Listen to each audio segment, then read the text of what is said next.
Hello everyone, इस video में हम चैप्टर 4 के आगे के टॉपिक्स पढ़ेंगे। इस वीडियो को सुनने से पहले फर्स्ट पार्ट की वीडियो ज़रूर सुन लेना। उसमें भी हमने बहुत सारे टॉपिक कवर किए थे। चैप्टर 4 बहुत इंपॉर्टेंट है, गवर्नमेंट अकाउंट से रिलेटेड है, तो ज़रूरी है ये करना। इस वीडियो में हम देखेंगे कि गवर्नमेंट अकाउंट्स के कितने पार्ट होते हैं, उनको हम थोड़ा डिटेल में स्टडी करेंगे। हमने पहले भी देखा था जो गवर्नमेंट अकाउंट है उसके 3 पार्ट्स थे। पार्ट 1 कंसोलिडेटेड फंड, पार्ट 2 में आता है contingency fund and part 3 public account. तो हमें इन तीनों पार्ट्स को एक एक करके पढ़ना है। तो सबसे पहले हम देखते हैं कंसोलिडेटेड फंड। जो पार्ट 1 है हमारा कंसोलिडेटेड फंड है।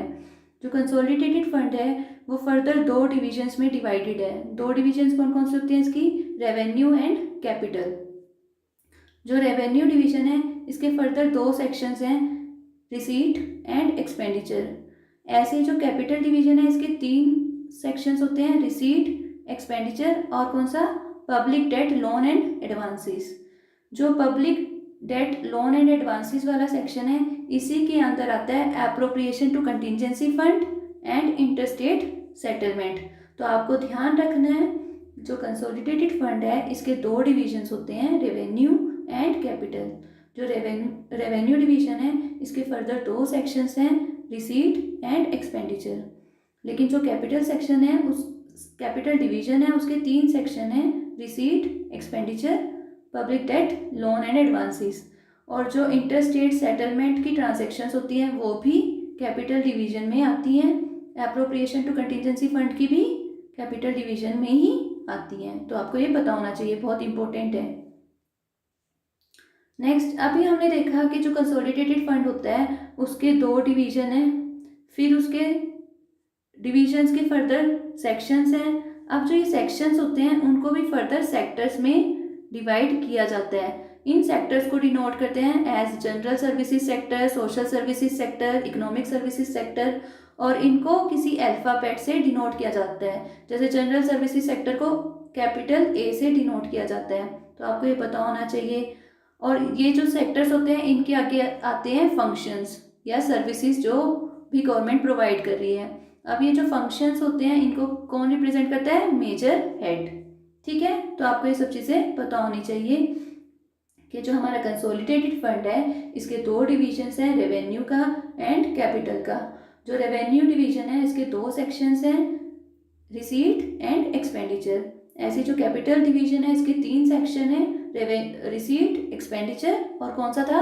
Public debt, loan and advances. ठीक है, अब जो ये सेक्शंस हो गए इनको फर्दर सेक्टर्स में डिवाइड किया जाता है।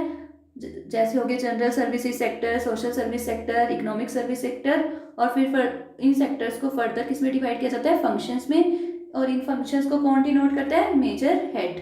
ठीक है, अब जो हमारा कंसोलिडेटेड फंड होता है इंडिया का और स्टेट का, ये किस में डिफाइंड है? आर्टिकल 266 के क्लोज 1 में। और यूनियन टेरिटरी का जो कंसोलिडेटेड फंड है वो यूटी एक्ट के सेक्शन 47 में। तो आपको ये दोनों चीज़ें याद रखनी है, बहुत इंपॉर्टेंट पॉइंट्स हैं ये।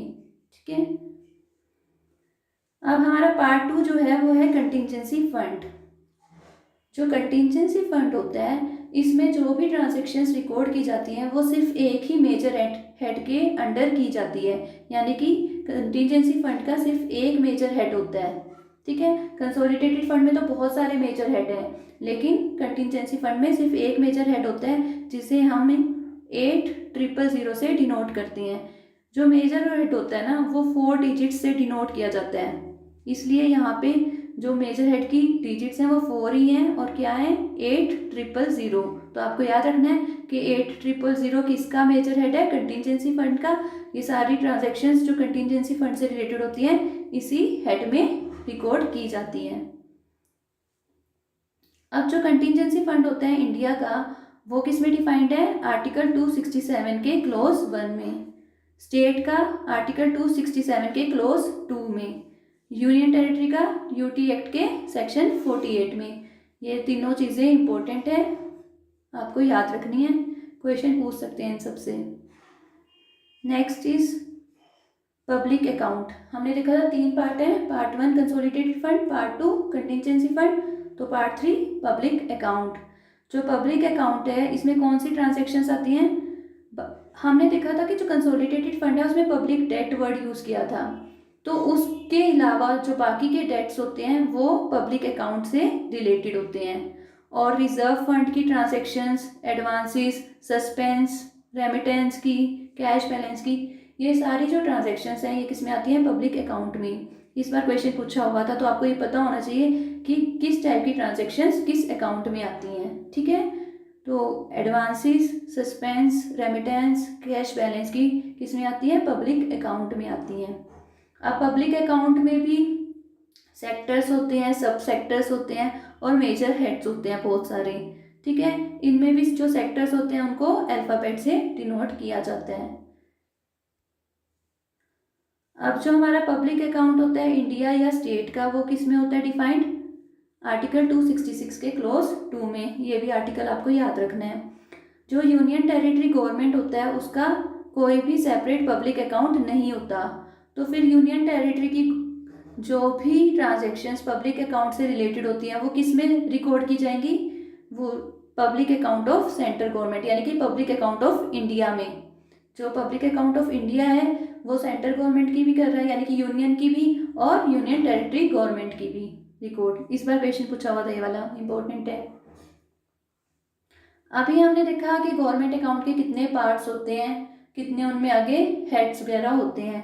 तो अब हम देखते हैं कि गवर्नमेंट अकाउंट में क्लासिफिकेशन कैसे होती है ट्रांजेक्शन्स की। जो ट्रांजेक्शन्स होती हैं गवर्नमेंट अकाउंट में, उनकी क्लासिफिकेशन किस पे बेसिस होती है कि क्या फंक्शन या प्रोग्राम या एक्टिविटी परफॉर्म कर रही है हमारी गवर्नमेंट। मतलब जो ट्रांजैक्शन की क्लासिफिकेशन होगी वो डिपेंड करेगी कि उस ट्रांजैक्शन का ऑब्जेक्टिव क्या है, कि क्या उस ट्रांजैक्शन से फंक्शन परफॉर्म किया जा रहा है। ठीक है, उससे रिलेटेड होते हैं। बहुत इंपॉर्टेंट है, आपको पता होना चाहिए कि क्लासिफिकेशन ट्रांजैक्शंस की किस पे बेस्ड होती है? फंक्शन, प्रोग्राम और एक्टिविटीज ऑफ द गवर्नमेंट। जो मेन यूनिट होती है क्लासिफिकेशन की वो कौन सी होती है? Major head. अभी भी हमने देखा कंसोलिडेटेड फंड में बहुत सारे मेजर हेड्स हैं, कंटिजेंसी फंड में सिर्फ एक मेजर हेड था, और हमारा जो पब्लिक अकाउंट है उसमें भी बहुत सारे मेजर हेड होते हैं। अब जो क्लासिफिकेशन है वो 6 टायर अरेंजमेंट में होती है। 6 टायर अरेंजमेंट क्या है कि सबसे पहले आएगा मेजर हेड, उसके बाद sub major head, then minor head, फिर सब हेड, फिर डिटेल्ड हेड, फिर ऑब्जेक्ट हेड।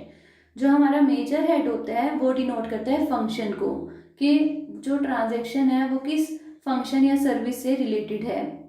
जो माइनर हेड है वो प्रोग्राम बताता है, सब हेड डिनोट करता है स्कीम या एक्टिविटी को, डिटेल्ड हेड बताता है सब स्कीम को। आपको ये याद रखनी है चीज़ें कि कौन सा हेड किस चीज़ को डिनोट कर रहा है। जो ऑब्जेक्ट हेड होता है उसको प्राइमरी यूनिट ऑफ एप्रोप्रिएशन भी कहते हैं। ये बताता है इस ट्रांजैक्शन का मेन ऑब्जेक्टिव क्या था, कि किस चीज़ पे एक्सपेंडिचर हो रहा है। ठीक है, और जो ऑब्जेक्ट हेड है वो रूल 8 DFPR के रूल 8 में डिफाइंड है। ये हम पहले भी पढ़ चुके हैं। आपको इसमें ये याद रखनी है 6 टायर अरेंजमेंट, कि सबसे पहले मेजर हेड आता है, फिर सब मेजर, फिर माइनर, फिर सब हेड, फिर डिटेल्ड हेड, फिर ऑब्जेक्ट हेड। और कौन सा हेड किस चीज़ को डिनोट करता है वो भी आपको पता होना चाहिए। जैसे मेजर हेड फंक्शन को डिनोट करता है, माइनर हेड प्रोग्राम को। ठीक है, ये सब चीज़ें आपको याद रखनी है। अब जो ये हेड्स होते हैं इनको कुछ डिजिट्स से डिनोट किया जाता है, यानी कि न्यूमेरिक डिजिट्स का यूज़ करके इन हेड्स को डिनोट किया जाता है। जैसे जो मेजर हेड है वो 4 डिजिट्स से डिनोट किया जाता है। अभी मैंने बताया था कंटिजेंसी फंड बताते हुए कि उसका जो मेजर हेड है वो है 8000, यानी कि 8000, 4 डिजिट्स हो गई। तो वही मेजर हेड जो है वो 4 डिजिट से डिनोट किया जाता है, सब मेजर हेड 2 डिजिट से, माइनर 3, सब हेड 2 से, डिटेल्ड हेड भी 2 से, ऑब्जेक्ट हेड भी 2 से। अगर आप ये डिजिट्स को काउंट करोगे तो ये 15 डिजिट्स बनती हैं टोटल। तो यानी कि एक जो गवर्नमेंट की ट्रांजैक्शन है वो कितनी डिजिट से डिनोट की जाती है? 15 डिजिट कोड से। तो आपको ये पता होना चाहिए। आपको सब कुछ याद रखना है कि 6 टायर अरेंजमेंट है, और इस अरेंजमेंट को भी याद रखना है कि सबसे पहले कौन सा हेड आएगा, फिर कौन सा, और कि हर हेड की कितनी डिजिट्स होती हैं। ये आपको सब कुछ याद रखना है कि ये टोटल डिजिट्स कितनी होती हैं? 15। ठीक है, अब ये जो है 6 टायर अरेंजमेंट ये GFR के अकॉर्डिंग है, लेकिन अगर हम GAR की बात करें उसमें ये अरेंजमेंट 5 टियर अरेंजमेंट दी हुई है। तो वो भी देख लेते हैं। अगर पेपर में पूछ लिया 5 टियर अरेंजमेंट तो उसके अकॉर्डिंग कैसे आता है। सबसे पहले होता है सेक्टर, फिर मेजर हेड, देन माइनर, फिर सब हेड, फिर डिटेल्ड हेड। ठीक है, तो आपको ये सब याद रखना है। इंपॉर्टेंट ये वाला है 6 टायर अरेंजमेंट। 5 टियर अरेंजमेंट का भी आपको आइडिया होना चाहिए, तो इसलिए मैंने आपको यहाँ पे बता दिया ये भी। अब जो ये क्लासिफिकेशन होती है गवर्नमेंट अकाउंट की ट्रांजैक्शंस की कि किस हेड्स में करेंगे क्लासिफिकेशन, ये किस में लिखी जाती है। एक लिस्ट बनाई जाती है, list of major and minor head of accounts. ठीक है, ये भी PC8 का ही सिलेबस का पार्ट है, सबको पता होगा। तो ये जो लिस्ट है ये कौन मेंटेन करता है, CGA। CGA कहाँ पे है, हमारा मिनिस्ट्री ऑफ फाइनेंस में, डिपार्टमेंट ऑफ एक्सपेंडिचर। यानी कि CGA का ये काम होता है कि ये list of major and minor head of accounts निकाले, और इसमें डिटेल्ड क्लासिफिकेशन दी होती है अकाउंट हेड्स की। ठीक है, अब अलॉटमेंट कैसे होती है कोड की, ये देख लेते हैं। देखो अभी हम यहाँ पे बात कर रहे हैं मेजर हेड की। मेजर हेड सबसे पहले होता है, अगर मेजर हेड जो है हमारा उसकी फर्स्ट डिजिट 0 या 1 होती है, अगर 0 या फिर 1 हो तो वो किसको दिखाएगा, रेवेन्यू रिसीट को रिप्रेजेंट कर रहा है। ठीक है, अगर फर्स्ट डिजिट 2 या 3 होती है तो वो किसको डिनोट कर रहा है, रेवेन्यू एक्सपेंडिचर को। आपको ये सब चीज़ें याद रखनी है।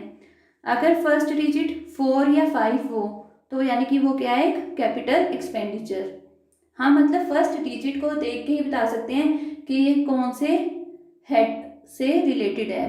ठीक है, अब 4 और 5 मैंने बोला तो कैपिटल एक्सपेंडिचर होगा, लेकिन इसमें एक एक्सेप्शन है। अगर 4000, देखो यहाँ पे फर्स्ट डिजिट 4 है लेकिन ये कैपिटल एक्सपेंडिचर नहीं है, कैपिटल रिसीट है। कैपिटल रिसीट का सिर्फ एक ही हेड है, वो भी 4000। तो आपको ये याद रखना है, क्वेश्चन पूछा हुआ था इस बार कि कैपिटल रिसीट का मेजर हेड क्या है, 4000। ठीक है, ये एक्सेप्शन होगी। बाकी के जितने भी 4 से स्टार्ट होंगे हेड, मतलब 4 से जो भी मेजर हेड स्टार्ट होगा वो किससे रिलेटेड होगा, कैपिटल एक्सपेंडिचर से। अगर फर्स्ट डिजिट 6 या 7 है तो वो किसको दिखाएगा, लोन एंड एडवांसेस को। ठीक है, ऐसे ही अगर फर्स्ट डिजिट 8 है तो वो किसको दिखा रहा है, पब्लिक अकाउंट को। अब यहाँ पे भी एक्सेप्शन है, जो कंटिजेंसी फंड था हमने पहले भी पढ़ा था कि वो 8000 से डिनोट किया जाता है।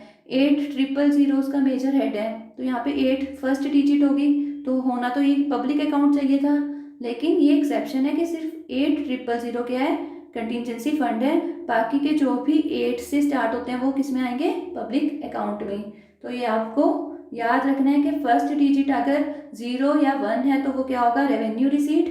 अगर 2 एंड 3 है तो रेवेन्यू एक्सपेंडिचर। अगर 4 या 5 है तो कैपिटल एक्सपेंडिचर। और ये एक्सेप्शंस तो बहुत इंपॉर्टेंट है, याद रखनी है। 6 या 7 होगी तो लोन एंड एडवांसेस, ऐसे ही 8 का पब्लिक अकाउंट, और ये एक्सेप्शन। ठीक है, अगर आपने ध्यान दिया हो तो मैंने इस क्लासिफिकेशन में भी यहाँ पे डिनोट किया हुआ था। ये देखो, हमने देखा था कि अगर मेजर हेड की फर्स्ट डिजिट 0 है या 1 है तो वो क्या होगा, रेवेन्यू रिसीट। तो रेवेन्यू रिसीट की कहाँ से रेंज चलती है हेड्स की, ये वाली रेंज चलती है। ठीक है, यानी कि 0 या 1 से स्टार्ट होगा मेजर हेड तो वो क्या होगा, रेवेन्यू रिसीट। ऐसे ही 2 और 3 अगर फर्स्ट डिजिट है तो वो क्या आएगा, रेवेन्यू एक्सपेंडिचर। हमने देखा था 4000 कैपिटल रिसीट का मेजर हेड। ठीक है, और बाकी 4 और 5 से जो भी हेड स्टार्ट हो रहे हैं वो कैपिटल एक्सपेंडिचर में आएंगे। ऐसे ही पब्लिक डेट वाले 8 से स्टार्ट होते हैं। ठीक है, ये सब चीज़ें आपको पता होनी चाहिए।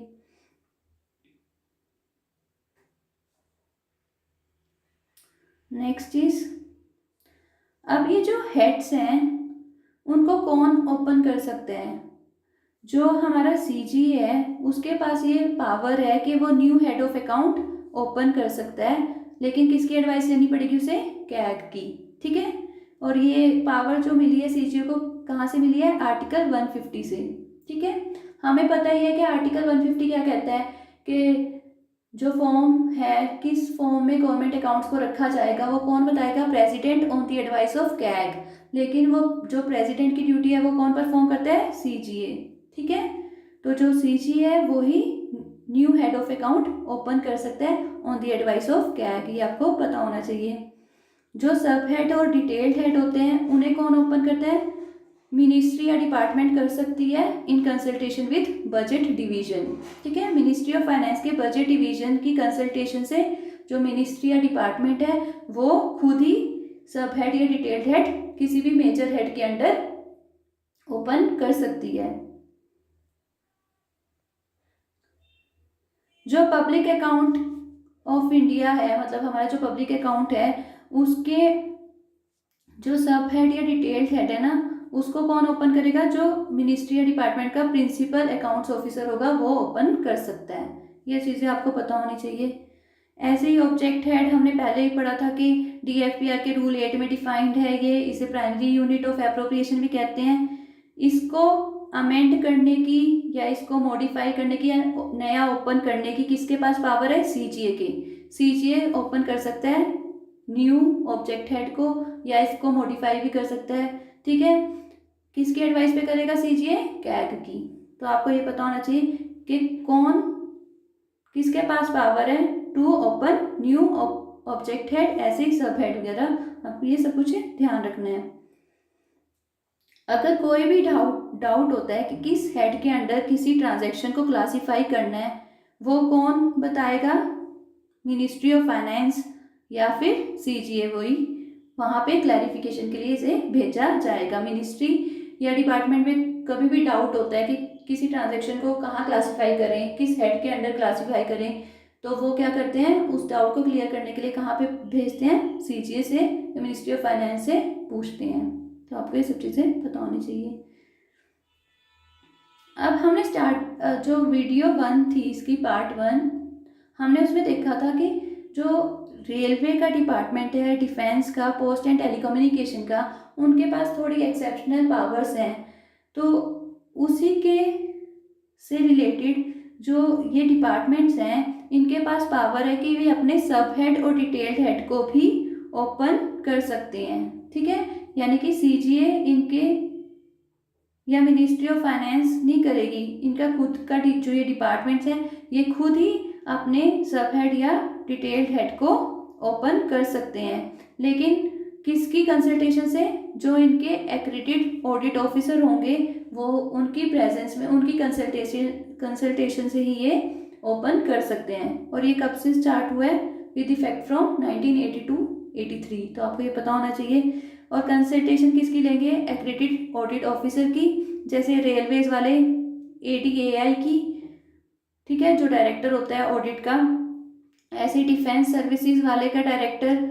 ठीक है, ऐसे डायरेक्टर ऑफ ऑडिट पोस्ट का। तो आपको ये पता होना चाहिए कि जो ये 4 डिपार्टमेंट्स हैं ये अपना खुद ही ओपन कर सकते हैं सब हेड या डिटेल्ड हेड। आर्टिकल 258 जो है कॉन्स्टिट्यूशन का, वो कहता है कि जो यूनियन है यानी कि यूनियन गवर्नमेंट है वो अपनी कुछ पावर्स स्टेट को दे सकती है। ठीक है, तो इसी आर्टिकल के बेस पे जनवरी 1982 से जो कुछ स्टेट्स हैं उनके पास पावर दे दी गई है कि वो अपना न्यू सब हेड या डिटेल्ड हेड खोल सकें। ठीक है, तो आपको याद रखना है किस आर्टिकल के बेस पे?